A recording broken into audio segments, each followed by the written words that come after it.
Sur tous les continents, tu es présent. En particulier en Côte d'Ivoire, tu es là, en Afrique, ô Seigneur.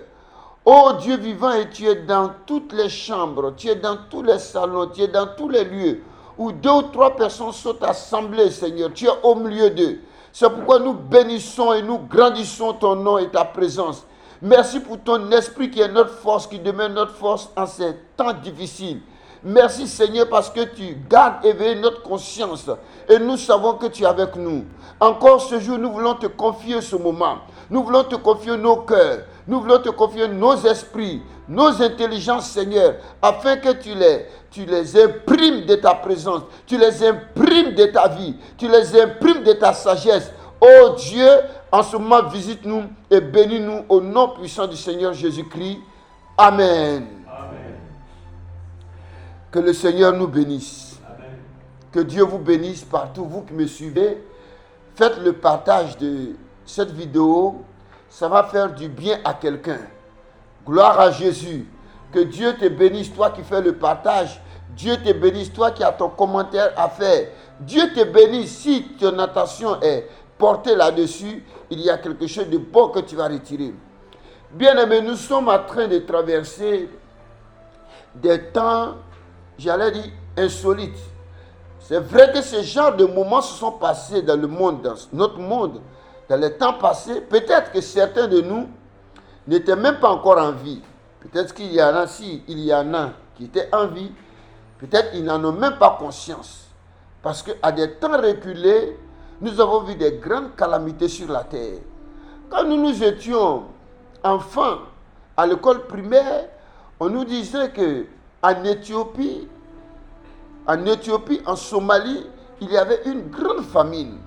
Et donc, on nous faisait cotiser de l'argent 5 francs CFA, 10 francs CFA pour ceux qui pouvaient.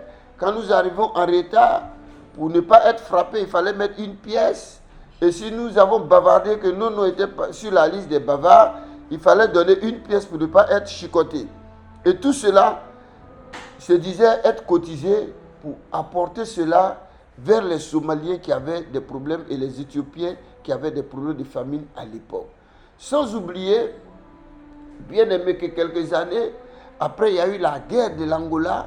Ça, c'est l'Afrique. Et dans le monde entier, nous avons eu la guerre du Vietnam, nous avons eu la guerre du Cambodge, nous avons eu d'autres guerres partout. À côté de cela, il y a les calamités naturelles, les catastrophes naturelles qui arrivent.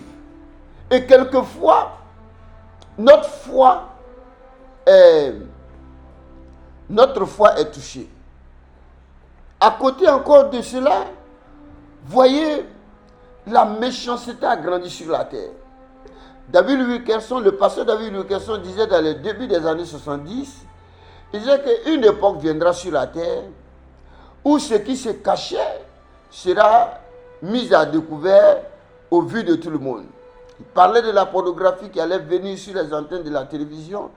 Il disait qu'à partir de minuit, on va commencer à projeter ces scènes obscènes. Aujourd'hui, ce n'est même plus à partir de minuit, mais c'est à partir de midi. Donc, nos enfants sont pervertis, le monde est perverti, ce qui était tabou n'est plus tabou, les enfants voient ce qu'ils ne devraient pas voir. Et la sagesse satanique aussi a grandi de sorte que le mal est étudié et le mal est gagné en profondeur. Regardez le broutage qui se passe dans le monde entier. La sagesse satanique de pouvoir voler quelqu'un, de pouvoir arracher, ravir quelque chose qui appartient à quelqu'un. Bien aimé, le monde en proie à des douleurs, à des maux inexplicables. Dans ce genre de contexte, quelques-uns se diront, je sais que je vais finir par être écrasé. Il y en a qui diront, je sais que je n'irai pas de l'avant, je sais que ma foi ne pourra pas grandir au sein de ces turbulences, au sein de ce tumulte dans les nations, de ce tumulte dans les continents, de ce tumulte parmi les peuples. Mais la Bible dit, Dieu est toujours sur son trône. Bien-aimé, ce que je vais te dire ce matin, c'est qu'au travers de tout cela, tu ne seras pas écrasé. Tu ne seras pas écrasé si tu gardes une bonne conscience. si tu gardes ta conscience en vie. La chose qui te manquera, c'est quand il y a les difficultés et tu permets à la mort de tenir captive ta conscience. Mais si tu gardes ta conscience en vie, tu vivras. Donc, il faut souvent garder la conscience en vie pour être un homme d'exploit dans la foi et en même temps garder le bon dépôt et faire le bon combat. C'est pourquoi je vais profiter pour vous parler de ce matin, de comment garder sa conscience en vie pour être un homme d'exploit dans les tribulations. Comment garder sa conscience en vie pour être un homme, une femme d'exploit dans les tribulations, dans les difficultés, dans les temps compliqués, pour en sortir vainqueur. Gloire à Jésus. On va ouvrir nos Bibles dans le livre de 1 Timothée au chapitre 1, à partir du verset 18 jusqu'au verset 19. Voilà ce qui est écrit. Le commandement que je t'adresse, Timothée, mon enfant, selon les prophéties faites précédemment à ton sujet, c'est que d'après elles, tu combattes le bon combat, en gardant la foi et une bonne conscience. Cette conscience, quelques-uns l'ont perdue et ils ont fait naufrage par rapport à la foi. Gloire à Jésus. Paul écrit à son enfant Timothée, non seulement il lui rappelle que des prophéties ont été faites précédemment à son sujet, bien aimé, des prophéties ont été faites aussi à ton sujet. Des prophéties t'ont été révélées, ce que Dieu attend de toi, puisqu'avant que tu sois conçu, Dieu te connaissait et t'avait déjà préparé. Alléluia. C'est pour des grandes choses que Dieu t'a choisi. C'est des grandes prophéties. Certainement, tu es un David de ta famille, tu es un Salomon de ta famille, tu es un Samson de ta tribu. C'est un Moïse pour ton peuple. Ce sont des grandes prophéties. La Bible dit, vers la fin des temps, l'Esprit de l'Éternel se répandra sur toute chair. Tu fais partie de cette chair de la fin des temps, sur laquelle l'Esprit de Dieu se repose, afin d'être une trompette qui sonnera partout, pour annoncer le glorieux retour du Seigneur Jésus. Dieu t'a donné du zèle dans les pieds comme des chaussures, afin d'annoncer l'évangile, contre toute peur, avec témérité. Voici la prophétie à laquelle tu es appelé. Tu es appelé à être grand pour la gloire du ciel. Tu es appelé à être témoin de Jésus-Christ auprès de ceux qui ne le connaissent pas. Tu es appelé à être le sel de la terre et la lumière du monde. Voilà ce à quoi tu as été appelé. De temps en temps, il faut que tu sois rappelé à ce que Dieu a dit à ton sujet, les prophéties qui ont été dites à ton sujet. Alléluia. C'est à partir de ces rappels, bien-aimés, que tu es équipé pour mener le bon combat de la foi. Et pour mener le bon combat de la foi, il faut que ta conscience soit en vie. Alléluia. La Bible dit que quelques-uns ont perdu cette conscience. Ayant perdu cette conscience, alors ils ont fait naufrage par rapport à leur foi. La foi ne peut tenir que quand ta conscience est en vie. Si ta conscience est morte, bien-aimé, ta foi fera naufrage. Gloire à Jésus. Alors, après tout donc, il faut garder deux choses, deux attitudes. La foi et la bonne conscience. Gloire à Jésus. Donc, conserver ta foi, bien-aimé, en Christ, c'est capital.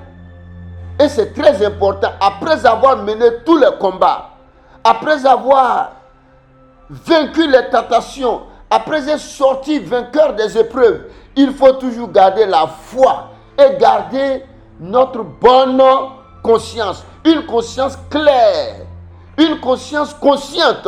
Si je puis parler un peu, si nous ne voulons pas chambouler, si nous ne voulons pas chambouler notre salut, si nous ne voulons pas détruire notre salut, si nous ne voulons pas perdre notre salut.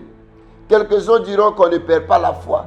La foi est comme un œuf qu'on te donne. On te dit, tiens l'œuf, tu as une ligne de départ et tu as une ligne d'arrivée. Alors l'œuf est dans ta main. À toi de le garder comme tu le peux. Pour quelqu'un qui est sage, il mettra certainement l'œuf dans sa poche. Mais en mettant dans sa poche, il faut il faut être convaincu qu'il n'y a pas d'objet lourd, d'objet qui puisse casser l'œuf. C'est tout. Quelques-uns diront, pour être sûr que l'œuf ne tombera pas, ne cassera pas, il y en a qui peuvent servir l'œuf dans leurs mains. Alors, les grands jongleurs diront, moi je vais jongler avec l'œuf. Donc, il y en a en marchant, ils jonglent. Il y en a qui lancent. Ils peuvent faire des coups de tête avec. Ils peuvent jongler avec les pieds parce qu'ils sont agiles, ils ont tout. Si tu veux jongle, seulement que l'œuf ne tombe pas. Parce que quand l'œuf tombe, qu'est-ce qui arrive? Il se casse. Si tu veux, jette-le, attrape-le. Tout ça, tu peux le faire. C'est là l'image de quelques-uns qui prennent leur salut au sérieux. Ils gardent dans leur poche ou dans leurs mains. Ils serrent avec les deux mains. Ils vont parce qu'ils disent, j'ai une ligne de départ et une ligne d'arrivée. Tant que je ne suis pas arrivé, je ne joue pas avec mon salut. Il y en a qui mettent quand même dans leur poche la main dessus. Ils sont assurés que l'œuf est en sécurité pour arriver à la ligne d'arrivée. Maintenant, ceux aussi qui sont des jongleurs, ils jouent avec leur vie. Tantôt, ils tombent, ils se relèvent. Ils tombent, ils se relèvent. Lundi, ils tombent. Mardi, ils se relèvent. Mercredi, ils tombent. Jeudi, ils se relèvent. Le week-end, ils tombent. Ils tombent dans l'adultère. Ils tombent dans l'impudicité. Ils tombent dans le mensonge. Ils tombent dans le broutage. Ils tombent dans tout ce qui est contraire à la bienséance. Mais souvent, il arrive vainqueur avec l'œuf. Mais il y en a qui ont joué avec l'œuf. Et l'œuf est tombé, il est cassé, ils n'ont pas pu ramasser. Leur foi a chamboulé.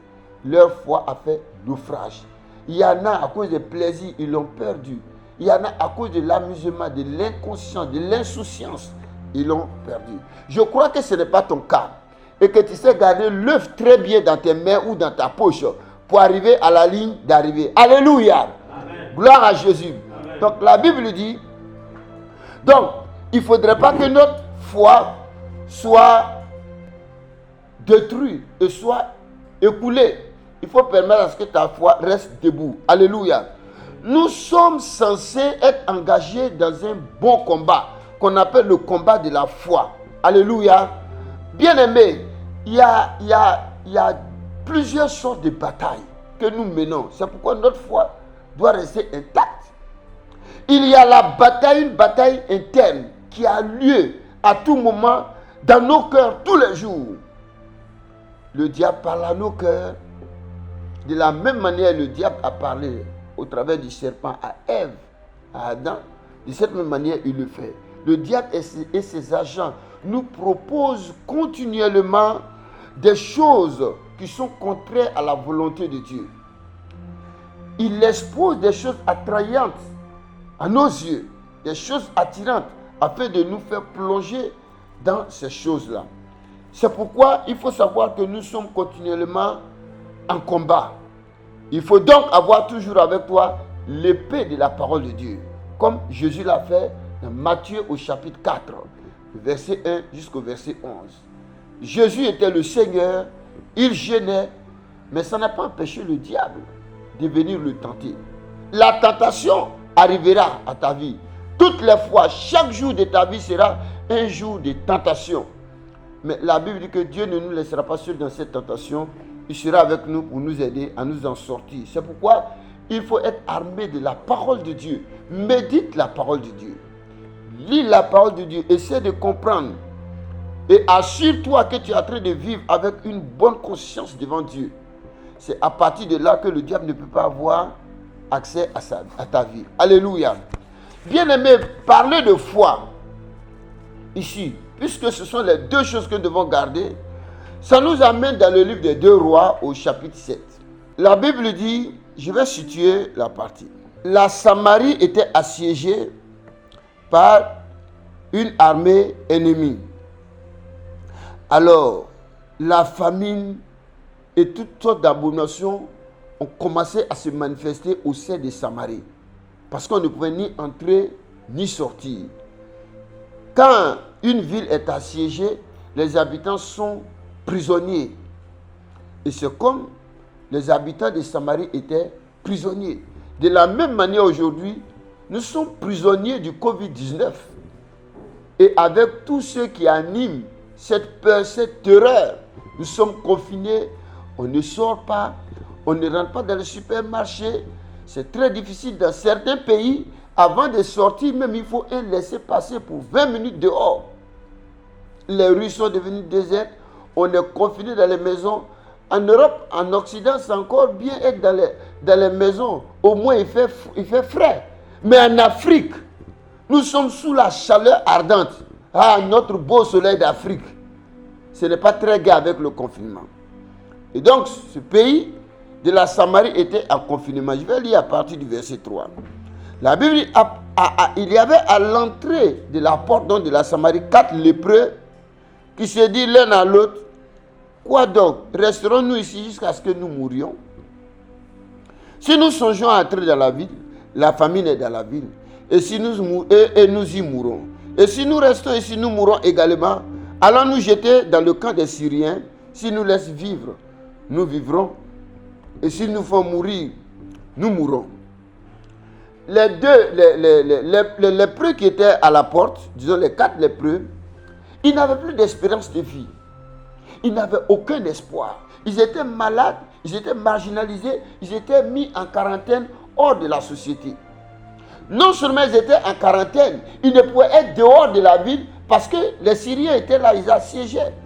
Ils ne pouvaient être à l'intérieur de la ville parce que là-bas, ils étaient mis en quarantaine. La population normale aussi les avait rejetés.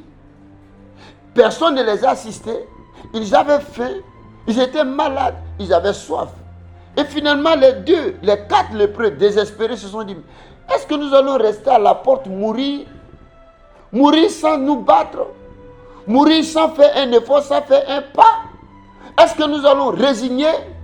Est-ce que nous allons nous laisser prendre dans le filet de la malédiction? Ils se sont dit, voilà ce que nous allons faire. Si nous voulons aller en ville, dans tous les cas, si on rentre en ville, personne ne nous recevra, personne ne nous aidera. Mais et si on partait dans le camp des Syriens? Notre sort est entre leurs mains. Dans tous les cas, nous comptons sur Dieu. S'ils veulent qu'on vive, on vivra. S'ils ne veulent pas aussi qu'on vive, ils nous tuera. Voici ce qu'ils ont décidé. À partir du verset 5, la Bible dit, ils partirent donc au crépuscule pour se rendre au camp des Syriens. Donc ils sont allés à un moment où il ne fait ni jour ni nuit. Lorsqu'ils furent arrivés à l'entrée du camp des Syriens, voici, il n'y avait personne. Le Seigneur a fait attendre dans le camp des Syriens un bruit de chars et un bruit de chevaux, le bruit d'une grande armée, et ils s'étaient dit l'un à l'autre, voici le roi d'Israël après sa solde, contre nous le roi des Essiens et le roi des Égyptiens pour venir nous attaquer. Le verset 7. Ils se levèrent et prirent la fuite au crépuscule, abandonnant leurs tentes, leurs chevaux, leurs ânes, le camp tel qu'il était, et ils s'enfuirent pour sauver leur vie. Le verset 8. Les lépreux étant arrivés à l'entrée du champ, pénétrèrent dans une tente, mangèrent et burent et emportèrent de l'argent, de l'or, des vêtements qu'ils allaient cacher. Ils devaient pénétrer dans une autre tente et emporter des objets qu'ils allaient cacher. Gloire à Jésus. Bien-aimés, voyez, toute personne dans la vie qui a reçu quelque chose d'une manière ou d'une autre de la part de Dieu, à un moment de sa vie, a fait ce qu'on appelle la marche de la foi. À un moment de sa vie, il a combattu ce qu'on appelle le combat de la foi. Il n'y a personne qui ait reçu de la délivrance, il n'y a personne qui ait reçu quelque chose de grand sans avoir manifesté la foi, sans avoir fait la marche de la foi. Puisque 1 Timothée que nous venons de lire nous dit il faut garder 2 choses, la foi et la bonne conscience. La foi ici, c'est décider de te lever, c'est décider de faire quelque chose, c'est décider de faire un pas pour ta délivrance, un pas pour ta paix, un pas pour ta tranquillité, un pas pour ta quiétude. Tant que tu ne te décides pas de te lever pour faire ce pas, bien-aimé, ces choses ne viendront pas à toi comme cela. Il faut que tu te lèves. En science, on dit qu'il y a une force qui te permet de te courber, une autre force qui te permet de saisir et une autre qui te permet de te lever. Si tu ne perds pas la force qui te donne de te courber, tu ne seras jamais courbé. Si tu ne perds pas la force qui te donne de saisir, tu ne saisiras jamais. Et si tu ne perds pas la force qui te permet de te lever, tu ne seras jamais debout. Il faut que tu sois debout. Alléluia. Être chrétien, c'est vraiment une affaire sérieuse, ce n'est pas une chose facile.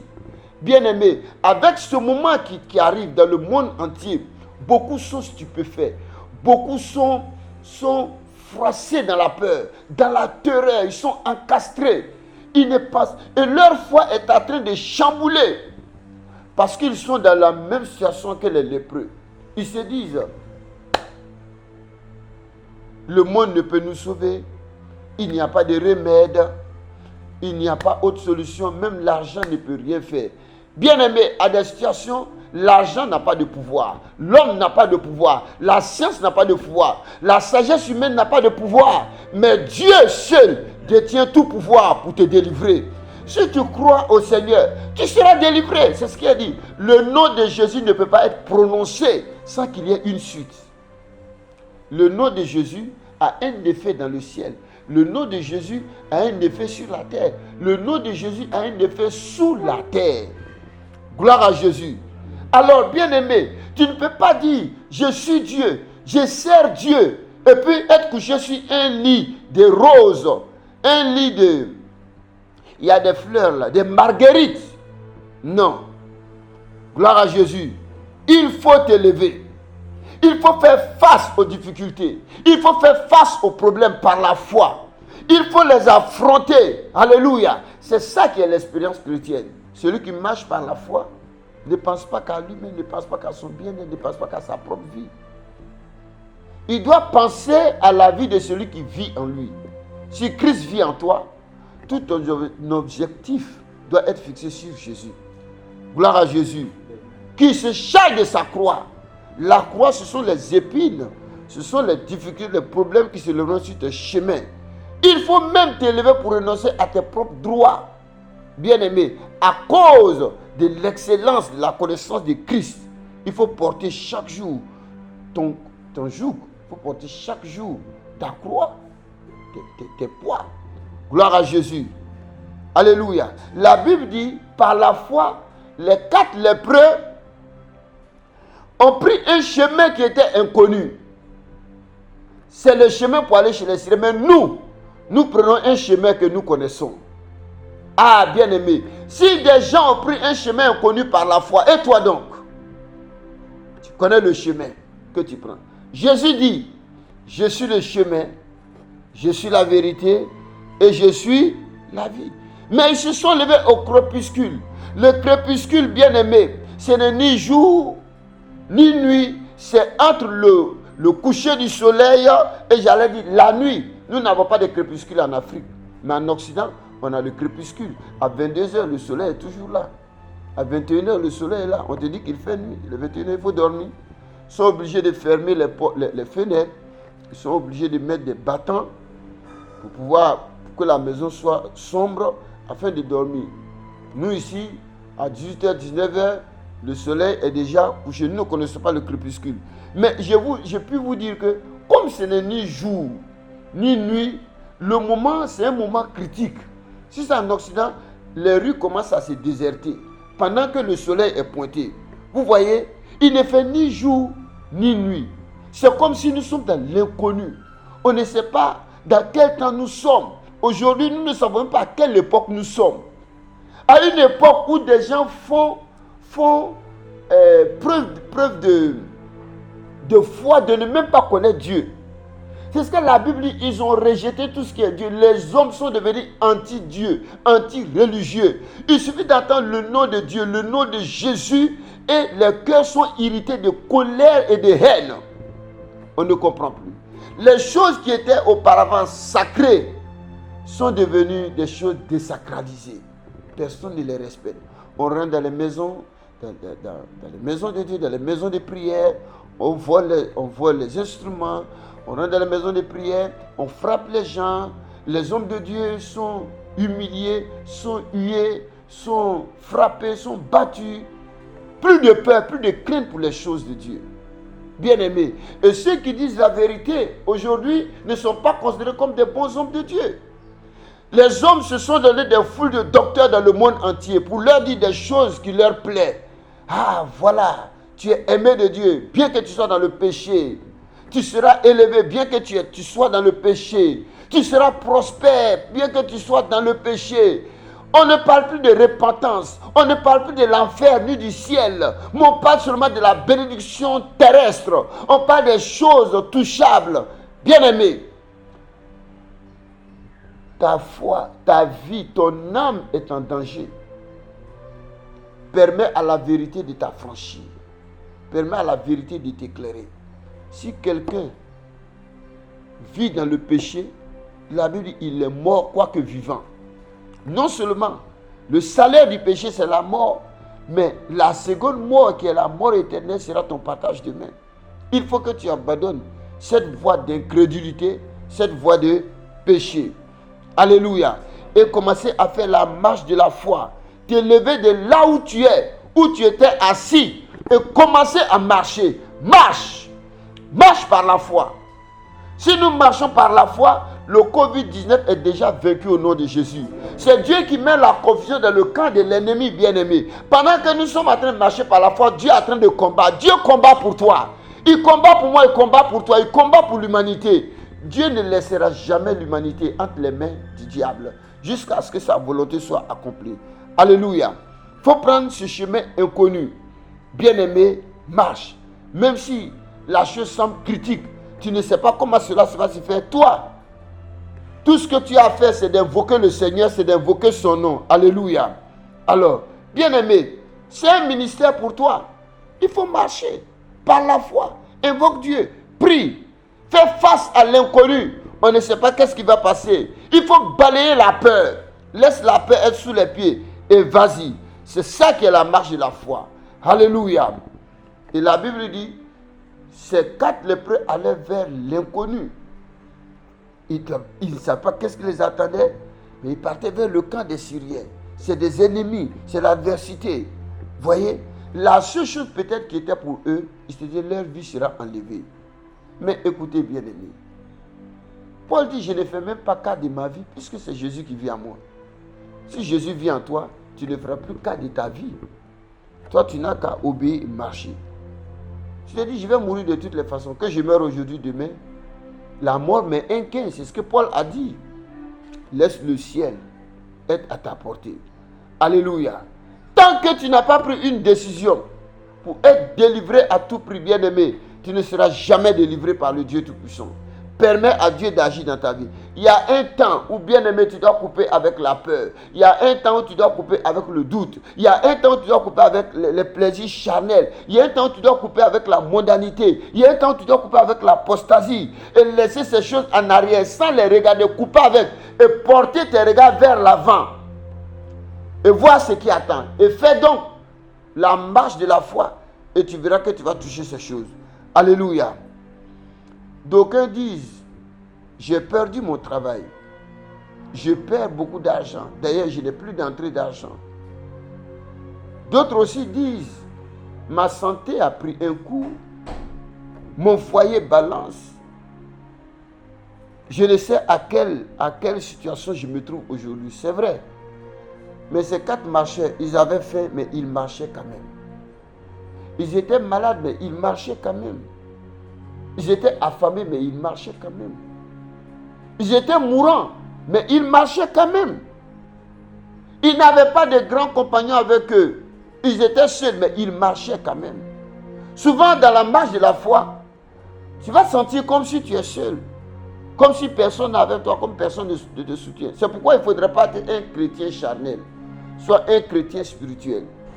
Que ta foi ne soit pas activée seulement quand tu es avec des gens. Même dans la solitude, que ta foi reste debout. Alléluia. Souvent on se dit, est-ce que ça va être possible? Est-ce que ce sera? Est-ce que Dieu va agir? Mais il marchait quand même, toi aussi. Marche. Dieu va finir par le faire. Alléluia. Fais ta part et Dieu fera sa part. Gloire à Jésus. Gloire à Jésus. Gloire à Jésus. Mais Dieu, dans sa préscience, dans sa grandeur, a fait quelque chose. Et c'est ce que Dieu est en train de faire aujourd'hui dans le monde. Bien-aimé, tandis que les Occidentaux sont en train de prophétiser l'hécatombe, les calamités sur l'Afrique. L'Afrique est perçue comme un cimetière des vivants actuellement. Pendant qu'on est en train de prophétiser des grandes choses, des morts en cascade, bien-aimé, en un temps moderne où personne n'espérait en Afrique, c'est en Afrique le remède comme le Covid-19 a commencé à sortir. Criez gloire.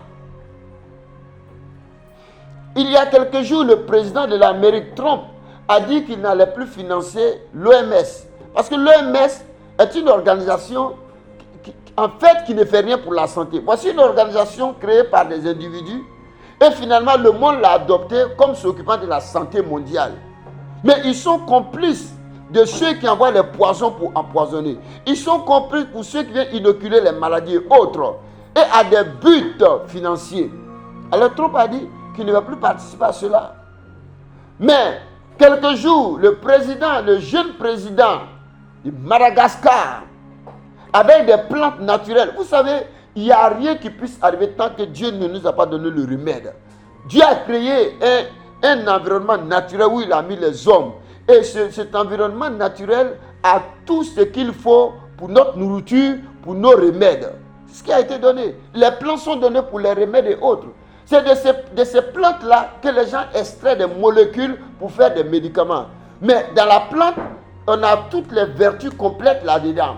Alors, bien aimés, ils ont créé à partir des plantes un médicament non seulement qui guérit le Covid-19, mais qui combat d'autres maladies même collatérales. Alléluia. Et le président Trump a dit, il va donner des milliards au président de Madagascar pour multiplier cela, de sorte qu'il puisse venir aussi à l'Amérique. Gloire à Dieu. Amen. La solution vient de l'Afrique et l'Occident adopte. La Bible dit c'est Dieu qui élève l'homme de la poussière, qui le fait asseoir avec des grands. C'est Dieu qui élève les indigents. Vous voyez, c'est la même chose qui s'est passée quand dans la marche, les 4 marcheurs allaient dans le camp syrien. Dieu les avait vus pendant qu'eux ils n'ont pas vu Dieu. Dieu a vu leur foi. Et Dieu s'est levé. Il a ordonné à ses anges. Il dit qu'aucun mal ne soit fait à ces 4 marcheurs. Mais plutôt Dieu a mis une confusion dans le camp de ceux qui croyaient être forts. Ceux qui avaient les armes se sont déchirés entre eux. Aujourd'hui, il y a la confusion dans le monde médical, dans le monde entier. Il y a la confusion au sein de l'OMS. Le monde est en train d'être divisé. Les plus faibles ont commencé à être perçus comme des gens normaux, des personnes normales, comme des gens qui puissent apporter quelque chose à l'humanité. Bien-aimés, et Dieu a fait disperser sur les collines les anges qui ont fait des bruits, comme si c'était des bruits de chars, des bruits de chevaux, des feux, de guerre. Bien-aimés, et les Syriens se sont levés entre eux, se sont déchirés, se sont tués. Ils ont été réveillés par ce terrible bruit. Donc, ils ont cru qu'ils étaient attaqués. Et chacun tuait son ami à côté de lui. Finalement, ils se sont tués. Et ceux qui sont restés en vie ont fui. Ils ont laissé leur trésor. Et les 4 lépreux sont entrés dans le camp. La Bible dit, ils n'ont pillé pas un seul soldat. Dieu avait magnifié leur pas. Dieu avait donné un bruit magnifique au pas des lépreux, comme si c'était des pas de chars, des pas de chevaux armés. Alléluia. Et c'est ce que Dieu est en train de faire. Pendant que nous levons la voix pour prier, le Seigneur est en train de combattre pour nous. Dieu est en train de faire notre combat. Dieu est en train d'étendre sa main sur l'Afrique. Dieu est en train de se mettre sa main sur le monde entier. Tout le monde n'est pas méchant. Tous les Occidentaux ne sont pas méchants. Mais Dieu est en train d'accomplir sa volonté. Dieu est amour. C'est pourquoi, bien-aimé, il faut garder la foi, parce que c'est la foi qui te permet de voir dans l'invisible. Alléluia. C'est la foi qui fait appel à l'invisible pour te venir en aide dans les combats. Alléluia. Dieu a des forces invisibles pour éclairer l'homme, pour combattre, pour éclairer nos chemins sombres. Nous ne les voyons pas, mais par la foi, nous les voyons. C'est par la foi que l'inconnu devient connu. Gloire à Jésus. C'est pourquoi je tiens à dire que vous ne serez pas écrasés. Lorsque l'ennemi viendra avec vous, avec détermination, dans le but de vous écraser, d'écraser l'homme, d'écraser le chrétien, un enfant de Dieu, bien aimé, il ne sera pas écrasé. Ésaïe 59, le verset 19. On craindra le nom de l'Éternel depuis l'Occident et sa gloire depuis le soleil levant. Quand l'ennemi viendra comme un fleuve, l'Esprit de l'Éternel le mettra en fuite. Alléluia. Alléluia. La Bible dit que tu ne seras pas écrasé. Dieu promet de repousser l'ennemi qui t'attaquera. Dieu promet de repousser la maladie, la pandémie, quelle que soit sa puissance. Alléluia. C'est une attente confiante. Il faut avoir confiance en Dieu. C'est pourquoi, bien-aimé, il faut garder ta conscience en vie. Garder sa conscience en vie pour que l'ennemi ne puisse pas entrer dans ta vie, bien-aimé, est très important. Je vous ai dit tantôt que le diable attaquera par les batailles internes, par les batailles externes aussi, comme ce que nous entendons aujourd'hui. Le diable a relâché ses sbires sur la surface de la terre. Il y a des esprits qu'on appelle des esprits séducteurs. Il y a des esprits qu'on appelle les esprits menteurs. Il y en a qu'on appelle les esprits impurs. Il y en a qu'on appelle les esprits mammons. Il y en a qu'on appelle les esprits de mort, les anges de la mort. Le diable a relâché tout son arsenal sur la terre parce qu'il sait qu'il lui reste peu de temps seulement pour vivre et pour accomplir ce pourquoi il est venu. Mais bien aimé, la même Bible nous dit, Dieu ne dort ni ne sommeille. Ton Dieu que tu suis, ton Dieu que tu invoques, ne dort ni ne sommeille. Alléluia. C'est pourquoi Paul il nous dit, dans Acte 23, le verset 16, il dit, homme frère, c'est en toute conscience que je me conduis jusqu'à maintenant devant vous. Il faut te conduire en toute conscience, en toute bonne conscience devant Dieu. Si tu as gardé la foi, permets à ta bonne conscience de ne pas faire naufrage, de rester telle. Une bonne conscience, c'est une conscience qui est vivante. Si ta conscience est vivante, quelle que soit l'ampleur des problèmes, des difficultés, tu diras, le Seigneur est vivant. Dieu me voit. Dans la chambre, tu diras, Dieu me voit. Sur la route, tu diras, Dieu me voit. Dans les champs, tu diras, Dieu me voit. Partout, tu seras. Bien aimé, quand tu sais que Dieu te voit, tu es fidèle. Tu es obéissant naturellement et de toi-même. On ne t'obligera pas à faire des offrandes. On ne t'obligera pas à donner ta dîme. C'est obéir à Dieu. On ne t'obligera pas à vivre la vie de sanctification. Non. Tu sais que Dieu te voit partout où tu es parce que ta conscience est en vie. Quand la conscience de quelqu'un est morte, bien aimé, pour qu'il range sa vie selon Dieu, on doit le supplier. On n'a pas besoin de supplier quelqu'un qui a la conscience en vie. Il sait ce qu'il a fait. Gloire à Jésus. J'ai béni le Seigneur, vous qui m'écoutez, parce que votre conscience est en vie. J'ai vu quelle détermination vous avez eue pendant ce mois de confinement, en priant dans les cellules de crise, dans les cellules de prière, en vous levant pour évangéliser, en cherchant à convaincre les gens, en faisant vos offrandes, vos dîmes, vos dons, en soutenant les constructions de nos édifices. Bien-aimés, vous avez une conscience vivante, ne permettez pas au diable de pouvoir vous injecter la mort. Alléluia. Ta conscience, la bonne conscience qui est la conscience vivante, doit être toujours en alerte, doit être toujours debout. Elle avertit, elle nous conduit dans la voie que le Seigneur met devant nous. La bonne voie, dans la sagesse, elle nous conduit. Quand ta conscience est en vie, tu matures dans la sagesse de Dieu. Et la Bible nous dit que la sagesse de Dieu commence par la crainte de l'Éternel. Alléluia. La bonne conscience te donne d'être le sel de la terre. Quand tout le monde est confus, il n'y a plus de goût, la vie est devenue fade. Toi, tu es le sel. Partout où tu pars, tu donnes goût à la vie. Quand ta conscience est vivante, bien aimé, tu deviens la lumière du monde, la lumière de ton quartier, la lumière de ta famille, de ta maison. Gloire à Jésus. Alléluia. La bonne conscience canalise. La bonne conscience donne de rechercher les fruits de l'esprit. La bonne conscience te donne de méditer, d'être toujours en contact avec la parole de Dieu. Mais aussi, je tiens à vous avertir que la conscience aussi peut mourir. Quand la conscience de quelqu'un meurt à ce stade, bien aimé, on se plaît à dire que non, ma conscience ne me condamne plus. Quand quelqu'un parle ainsi, il fait quelque chose qui n'est pas bon, qui n'est pas en accord avec la capacité de me dire, ma conscience ne me condamne pas. Ma conscience ne me condamne pas. Quand on est réprimandé pour un péché, ça ne nous dit rien. On n'a pas l'évidence du péché. On ne voit pas l'ampleur. Ça veut dire que la conscience est morte. Si une conscience est en voie de mourir, au nom de Jésus, que la puissance de la résurrection touche cette conscience et redonne la vie à la conscience au nom de Jésus-Christ. Pour quelqu'un qui m'attend, Dieu a donné à chacun de nous d'avoir une bonne conscience. Alléluia. Voyez, c'est une conscience vivante. Quand Dieu, ce que Dieu nous donne, ce n'est pas une conscience morte. C'est pourquoi notre conscience doit être active. Quand une conscience est amorphe, elle est morte. La conscience doit condamner, doit avertir. C'est comme une étincelle. Quand quelque chose ne va pas, ça s'allume. Et quand ça s'allume, tu es conscient de la situation. Alléluia. Donc, la bonne conscience ne t'amène pas à t'engager dans les choses contraires à Dieu. Mais la mauvaise conscience te plonge dans les choses qui sont contraires à la volonté de Dieu. Ne permets pas à ta conscience de mourir. Dieu a donné à chacun de nous une conscience qui doit lui servir de guide. Un guide restrictif, interne, réglementant chacune de nos actions. C'est ce que Dieu nous a donné. Si tu vois que tes actions ne sont pas réglementées, tu le fais dans le désordre, ça signifie que ta conscience est malade ou peut-être elle envoie de mourir.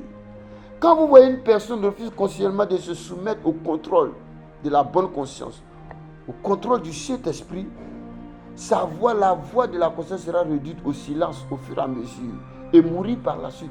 Quand ta conscience ne te parle plus, elle est malade, elle est en train de mourir. Il faut te dire que quelque chose ne va pas. Gloire à Jésus. Quand vous voyez quelqu'un a une conscience morte, dans cet état-là, la pensée de la personne est reprouvée complètement. La personne ne peut pas penser à de bonnes choses. Permet à ta conscience d'être debout. Regardez dans Romains 1, à partir du verset 28 jusqu'au verset 32. La Bible dit quoi? C'est des gens qui avaient une conscience vivante et qui ont laissé mourir leur conscience. Donc on dit, comme ils ne sont plus soucieux de connaître Dieu, quand la conscience est morte, on ne se soucie plus de connaître Dieu. On ne se soucie plus de connaître les choses de Dieu. On dit, Dieu les a livrés à leur sens réprouvé. Leur sens de folie. Dieu les a abandonnés. Et ils ont commencé à commettre des choses indignes. C'est ce qui a envoyé la prostitution. C'est ce qui a envoyé l'homosexualité. C'est ce qui a envoyé l'animalité. Qui a envoyé beaucoup de choses.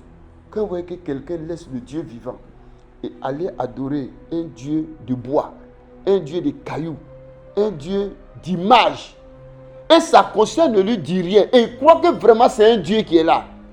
Voilà un artisan habile qui te taille quelque chose et qui dépose dans un coin. Un homme qui se dit conscient va s'arrêter devant, il fait ses prières et puis il dit Amen. Bien aimé, sa conscience est morte il y a longtemps, enterrée, ses os blanchis.